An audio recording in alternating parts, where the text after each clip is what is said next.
Ramadan is the most famous Muslim month, and though Ramadan comes every single year, there are many questions that surround the actual fasting act that happens in it. I'm here at the Islamic Institute of Toronto to talk to Sheikh Ahmad Kutty about Ramadan and some of the rulings of it. Join me.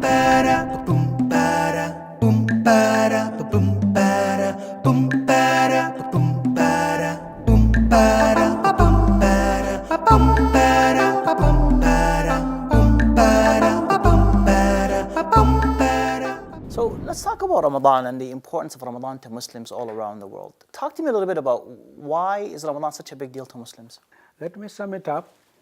First of all, it is training us to master our desire for food and drink, that we are now through this training we say that we can forego this if we want.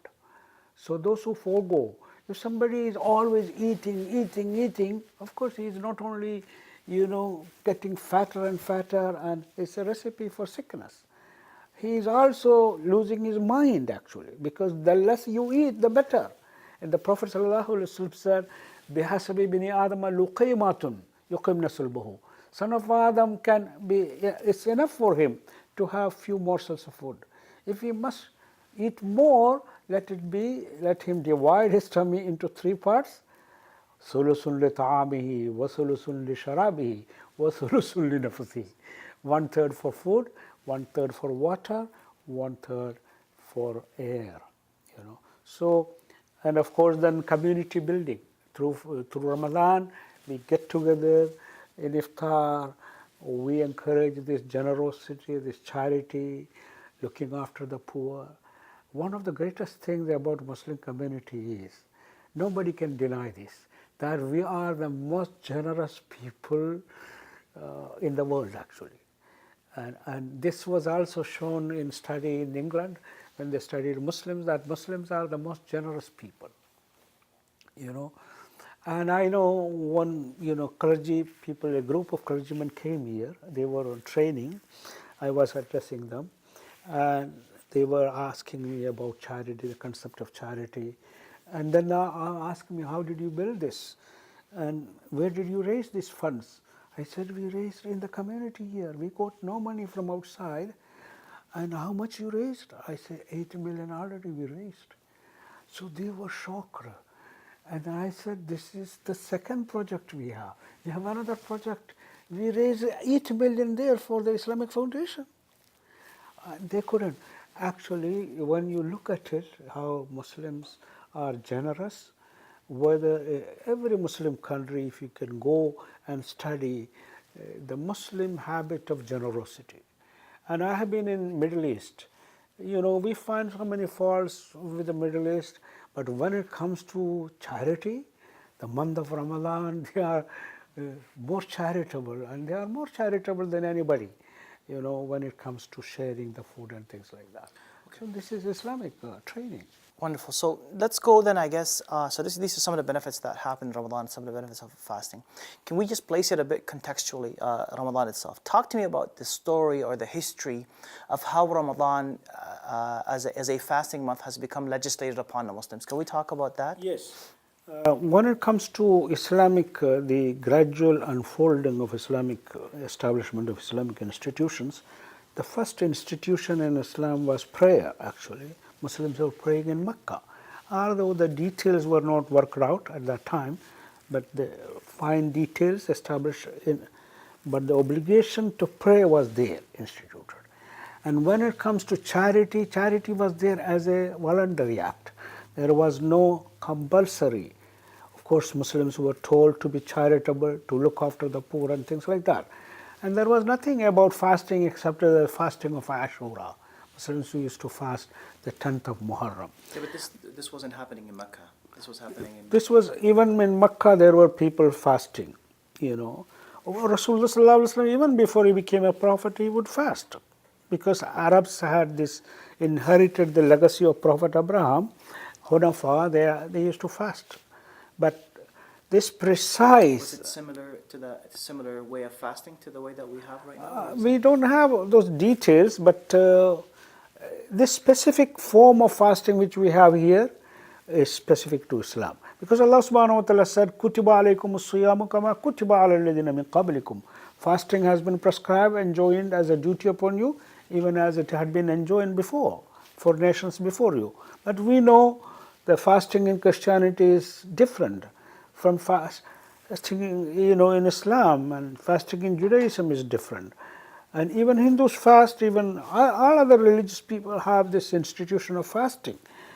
But the precise month of Ramadan, the obligation to fast the entire month was instituted in the second year of Hijrah, after the Zakah was instituted as an obligation. Next thing was fasting.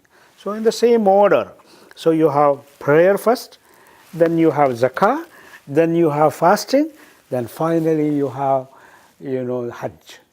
So it came in that order of 5 pillars we have today. So it was in a hot month actually.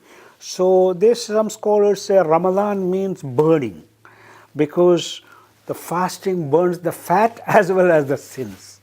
Because when you fast in that hot summer month, it really, how thirsty you are.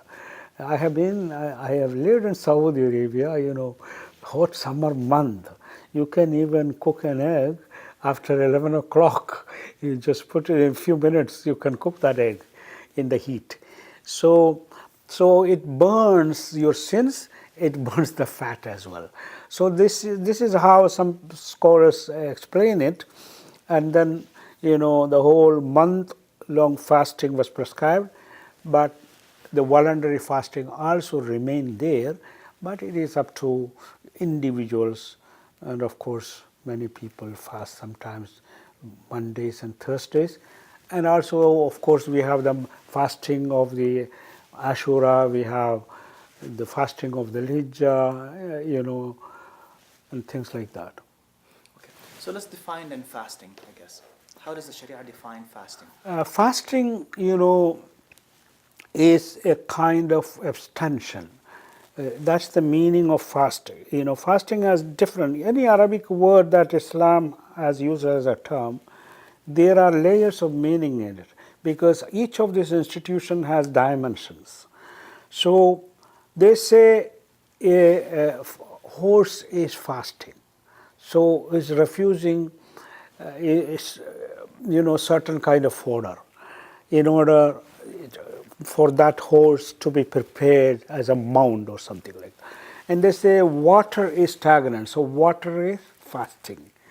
And they say that nature goes into a state of hibernation.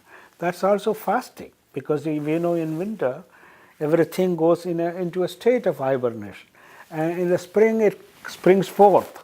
The life that was dormant thrives, comes out thriving. So this whole concept in Islam, we are in harmony with nature. We don't, continuously we are eating 11 months, and now we have to give a break for our digestive thing. It's a tune-up. It's a tune-up for the body, and it is also a tune-up for our spirit, recharging our spiritual battery. So Muslims were told to abstain from eating and drinking from dawn to dusk, as well as restraining our eyes, our ears, and also our mind from things that are sinful, lustful thoughts. We cannot have intimate relationship with our spouses. We cannot think sinful thoughts.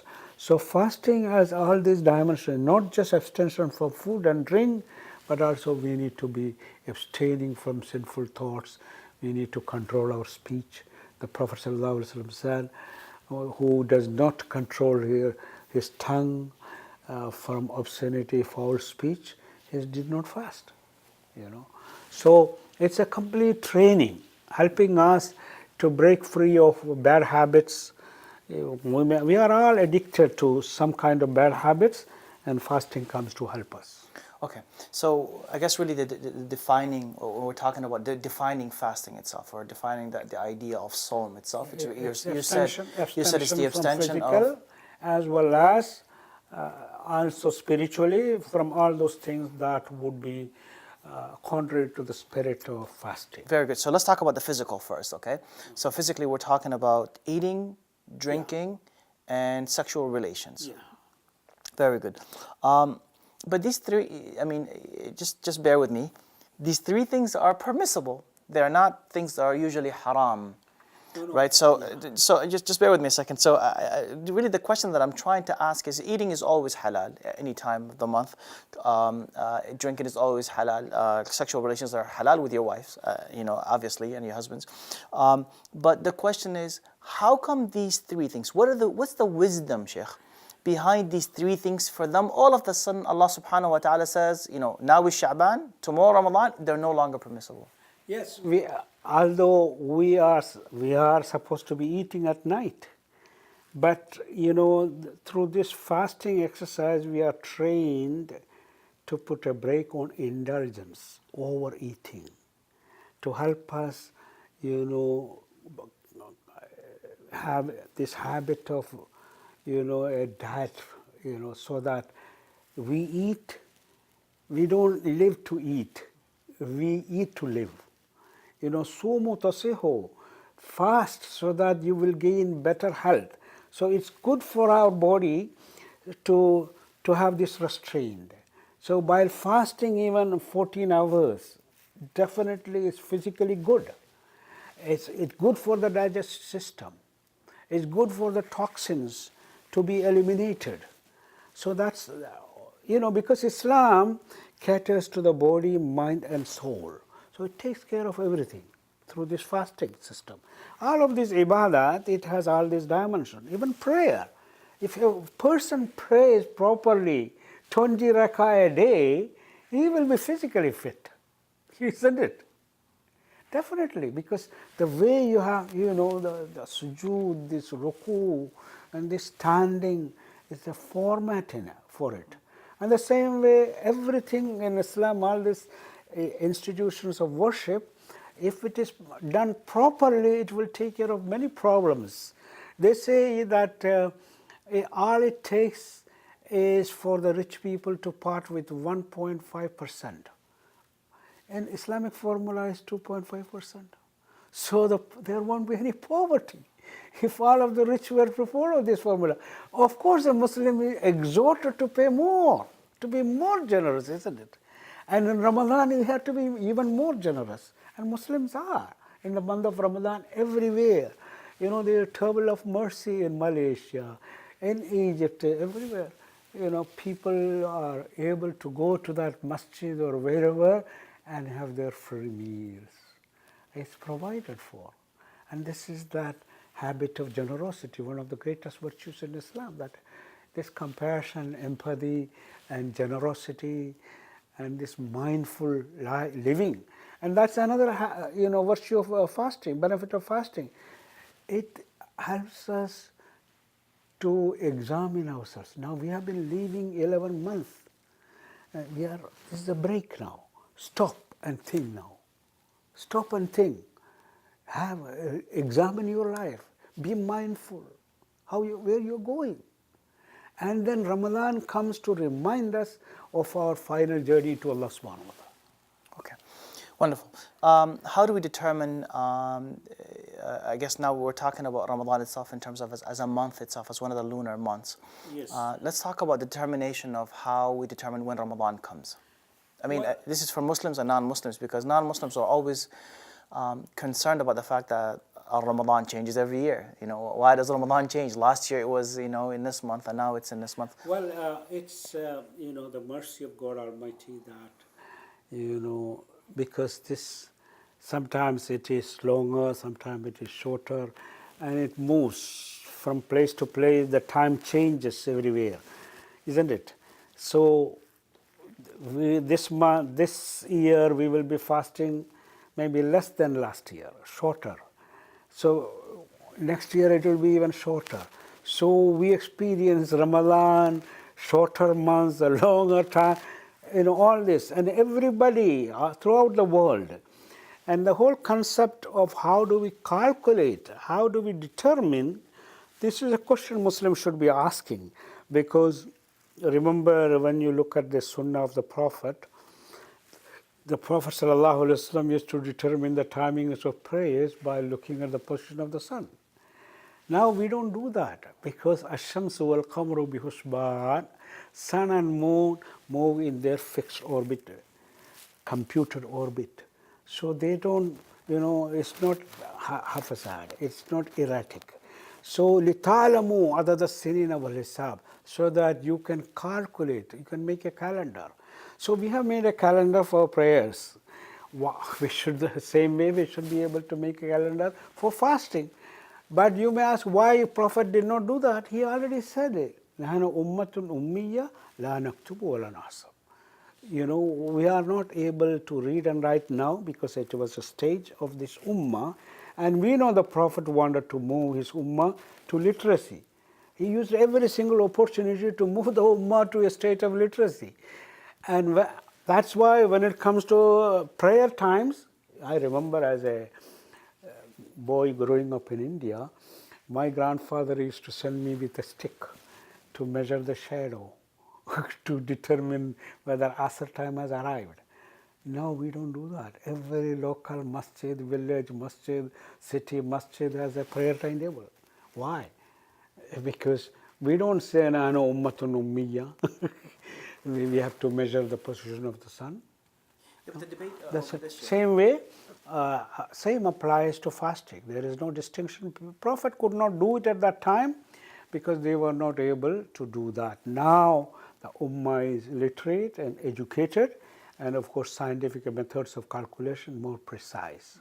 But the debate is the difference, I guess, really between the times of prayer versus the times of when the month itself begin is that 12 o'clock always happens at 12 o'clock every day.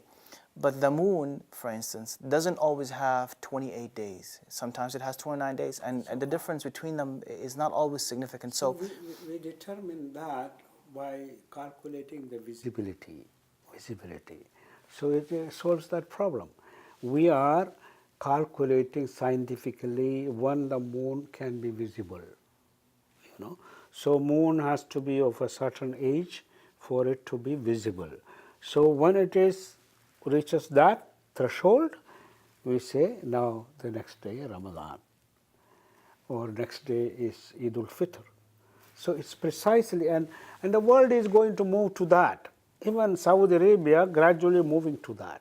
But the Ummah has to recognize, that's why I was told that the Islamic Fiqh Council of North America had a seminar in Morocco, and virtually all of the scholars. So the Fiqh Council of North America Yes. had a conference in Morocco. They presented their position in Morocco to scholars, and they said that is the way to go. But in our communities we cannot implement this. It's a lot of confusion. So community is moving to that. Even in the past, the whole concept of astronomy and astrology mixed up in the past. That's why scholars were against it. But now we know the clear distinction between astrology and astronomy. Astronomy is science. We know the precise position of the moon, and the birth of the moon, when it will be visible. It can be precisely calculated.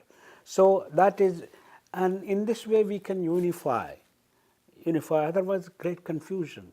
I remember as an imam in Jami Mosque, we had to book Eid al-Fitr for 3 days, the place. And also it's difficult for people who are writing medical exam, and I got calls from the University Faculty of Medicine. When is your Eid al-Fitr? Because some students want it on Thursday, another on Friday, another on Saturday. We cannot.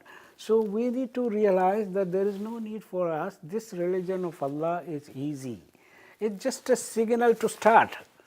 Because I like what we're going with this here. But so let's talk about now, every Ramadan, what happens is that, you see the whole ummah, really, in a sense, getting ready for it by preparing food. So, people go shopping, they buy everything that they can buy.